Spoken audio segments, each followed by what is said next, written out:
Buset, habis 400 porsi dalam waktu 5 jam. Wanjay.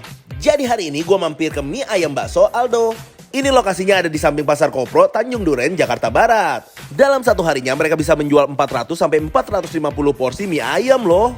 Bukan cuma itu, satu harinya mereka bisa menghabiskan 25 kg ayam. Alasan kenapa mie ayam Aldo ini ramai karena selain enak, harganya juga cukup bersahabat nih. Untuk satu porsinya mulai dari 15 ribuan aja. Nah, kalau yang gue pesan ini adalah versi lengkapnya, udah termasuk bakso sama pangsit, harganya 23 ribu. Untuk toppingnya mereka menggunakan ayam kecap. Dan topping ayam kecapnya juga nggak pelit loh. Oh iya, di sini juga terkenal banget sama mie yaminnya loh. Makanya langsung gue cobain aja mie yaminnya. Dan pas gue cobain, wah ternyata beneran enak loh.